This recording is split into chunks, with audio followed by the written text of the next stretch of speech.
Uniclac. Fala galera, voltamos e, bom, vamos lá. A gente tem aqui agora a norma de eficácia limitada a ser tratada por nós, né? E aí eu vou te mostrar mais um exemplo. Vamos dar um pulinho aqui no nosso inciso 32. E aí a gente vai apresentando as várias informações. 32, está aqui, ó, na telinha para vocês, 32. Olha que barato nós temos aqui. Nós encontramos o seguinte: o Estado promoverá, na forma da lei, a defesa do consumidor. Então perceba que aqui nós temos mais uma vez o na forma da lei. Só que a interpretação ela vai ser diferente, porque você encontra o seguinte: ó, o Estado promoverá, na forma da lei, a defesa do consumidor. Primeiro ponto, o nosso Constituinte garantiu a defesa do consumidor como um direito fundamental. Aqui nós temos a defesa do consumidor como um direito fundamental. Isso aqui já está tranquilo, legal? Todavia, a gente verifica que a defesa do consumidor, ela não foi, as regras de defesa do consumidor, elas não foram estatuídas na Constituição. Elas não foram definidas no texto constitucional. Elas devem ser definidas numa lei. Acho que a conjugação do verbo até ajuda, né? O Estado promoverá, na forma da lei, a defesa do consumidor. Vamos lá, vamos matar aqui alguns valores. Preste atenção.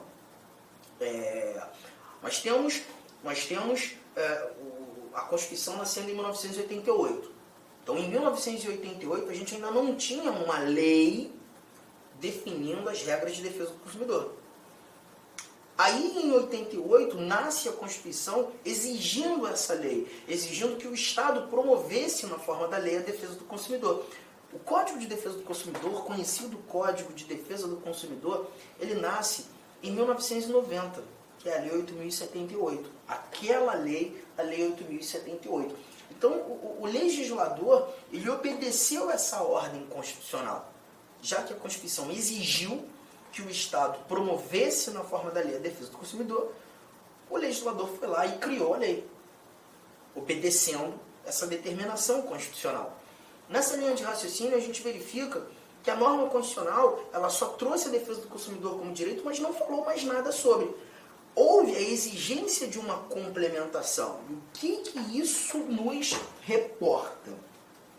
Temos a defesa do consumidor, deixa eu colocar aqui, defesa do consumidor, inciso 32 da nossa Constituição, como um direito fundamental, está lá na norma. Só que essa norma constitucional, ela precisa de um complemento. E esse complemento decorre do nascimento de uma lei. Tudo bem? Sem essa lei, eu ainda não tenho as regras de defesa do consumidor. Eu não tenho nada. Eu só tenho um direito apresentado, mas sem suas regras. Não sei como exercer a defesa do consumidor. Para que esse exercício se mostre, a gente tem necessidade da lei. Então a lei aparece aqui para tornar exercitável a defesa do consumidor. Sem a lei eu não tenho nada. Eu só tenho um direito previsto, mas sem aplicabilidade. A lei agora ela não nasce para restringir o direito, ela não nasce para diminuir o direito, ela nasce para concretizar o direito. Há exigência da criação da lei. Você percebeu a diferença? Então aqui você já não mais fala de norma de eficácia plena, você já não mais fala de norma de eficácia contida, mas você traz a chamada norma de eficácia limitada. A norma de eficácia limitada, nesse instante, ela aparece justamente para garantir que um direito seja efetivamente exercitável pelo complemento legal. Então, peraí, vamos lá. A norma nitidamente não é completa. A norma constitucional nitidamente não é completa. Então, eu boto essa norma, tem o sentido, mais uma vez, não integral. Estamos juntos? Não integral. Só que, nesse caso, a aplicabilidade não é imediata. A aplicabilidade se mostra mediata, dependente de complementação,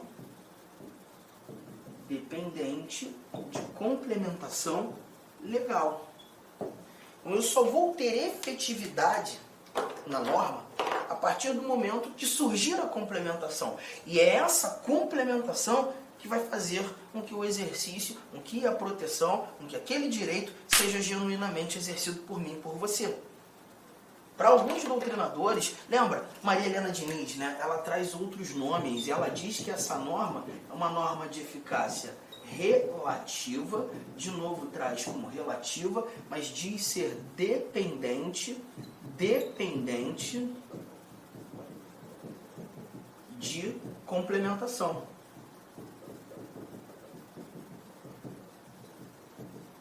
Dependente de complementação. E os nomes dados por Maria Helena Diniz, eu acho nomes muito interessantes, né? Como ela reporta esse tipo de norma. É relativa? Sim, porque você vai ter necessidade de um complemento. E essa relativização, ela surge justamente para uma complementação daquilo que fora iniciado pelo constituinte. Tudo bem? Tranquilo? Arthur, legal. Estou anotando. Já dei aqui o pause, já anotei. Você tem mais exemplos? Temos, e é importante trazer exemplos. E aí a gente vai conhecendo o texto constitucional. Olha aqui o que a gente encontra nesse nosso primeiro inciso desse slide. Primeiro inciso desse slide. Nós temos aqui a abertura da liberdade de credo religioso. A abertura da liberdade de credo religioso. Aqui nós temos o seguinte, ó, olha aqui. É inviolável a liberdade de consciência e de crença, sendo assegurado livre exercício dos cultos religiosos e garantida, na forma da lei, a proteção aos locais de culto e suas liturgias. Então a gente verifica que é garantida na forma da lei a proteção aos locais de culto e suas liturgias. Aqui então eu tenho a necessidade da lei para proteger os locais de culto. A necessidade da lei para proteger as liturgias. Há uma exigência da criação de lei. Aqui a gente não está verificando uma lei para diminuir a proteção. A gente não está verificando nascer lei para restringir a proteção. Não. A gente está verificando a necessidade da lei para proteger. Para proteger.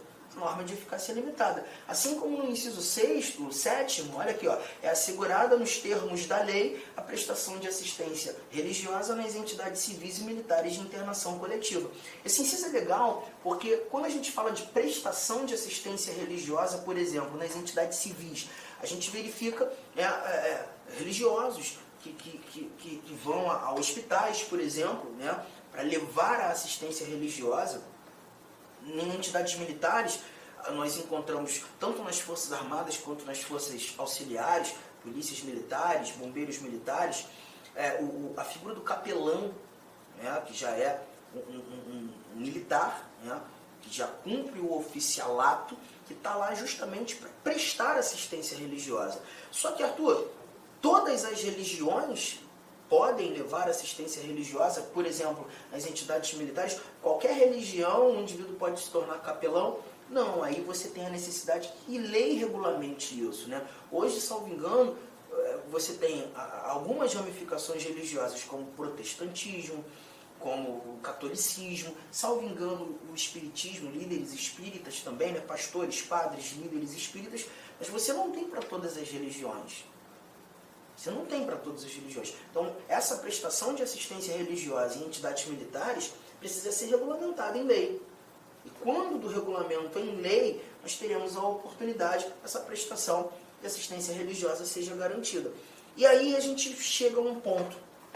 Você está percebendo que o exercício do seu direito, nesse contexto, ele depende de uma complementação legal. E aí, muitas vezes, em sala de aula, quando o aluno está viajando comigo, imbuído comigo nessa interpretação, ele pensa assim, caramba, mas isso é muito confuso, né? Porque perceba, aí eu tenho um direito, o Constituinte me deu o direito, está lá escrito na Constituição, só que em alguns casos, para eu exercer esse direito que o Constituinte me deu, Eu tenho que guardar a regulamentação. Esse direito precisa ser regulamentado. Arthur, a minha preocupação é a seguinte: e se o legislador não regulamentar?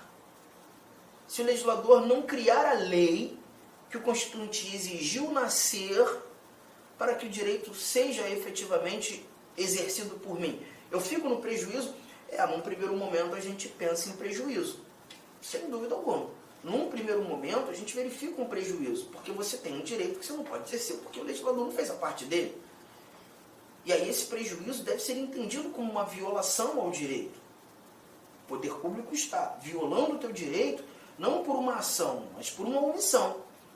E é por isso que quando a gente estuda direitos e deveres individuais e coletivos, esse nosso artigo 5º, quando a gente chega lá no finalzinho do artigo 5º, nós encontramos uma sequência de incisos que apresenta para a gente os chamados remédios constitucionais. O Constituinte sabia que no dia a dia, no cotidiano, esses nossos direitos poderiam sofrer restrições arbitrárias, poderiam sofrer violações, arbitrariedades, ilegalidades.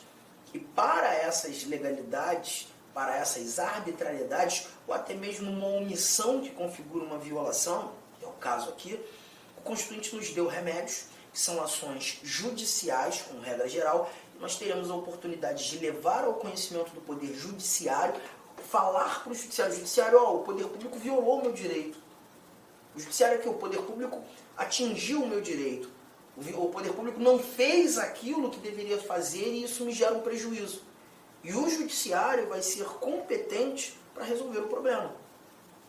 Os remédios constitucionais são instrumentos garantidores da boa fruição dos direitos fundamentais. A gente, quando estuda remédios, o primeiro remédio que aparece na nossa cabeça é o habeas corpus. Todo mundo conhece o habeas corpus. O habeas corpus é o mais comentado na televisão. O habeas corpus ele só protege a liberdade de locomoção. Então quando o poder público viola a liberdade de locomoção de alguém, prende alguém que não deveria ser preso, ou uma prisão que já se mostra injusta, que já se mostra ilegal, eu posso usar um habeas corpus, levar essa ação judicial, esse remédio constitucional ao judiciário para que o judiciário resolva o problema? Pode, claro que pode. Para isso que servem os remédios constitucionais. E para esse caso, a tal da norma de eficácia limitada, você vai verificar um remédio que nasceu só para isso, que é o mandado de injunção. Aqui explica mais, sim, a gente vai falar do mandado de injunção, mas nós falaremos do mandado de injunção num momento apropriado. Num momento apropriado. E não agora, tá? Daqui a pouco. Mas eu ainda preciso te contar mais uma coisa aqui, mais um detalhe aqui. Quando a gente fala da norma de eficácia limitada, deixa eu voltar aqui para a telinha em branco. Quando a gente traz a norma de eficácia limitada, muitas provas costumam brincar com as espécies de normas de eficácia limitada que temos. Norma de eficácia limitada. Tu já percebeu que essa norma de eficácia limitada é aquela norma dependente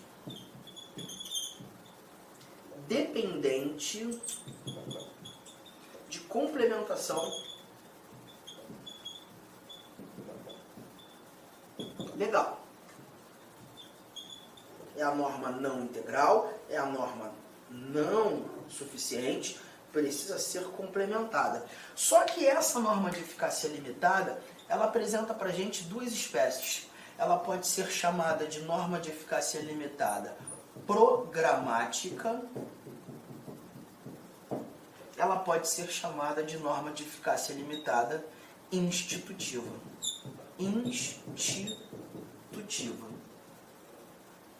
E como diferenciar uma norma da outra, uma espécie da outra? A norma de eficácia limitada programática é aquela que depende de complementação legal, 3 pontos, volto aqui, para a garantia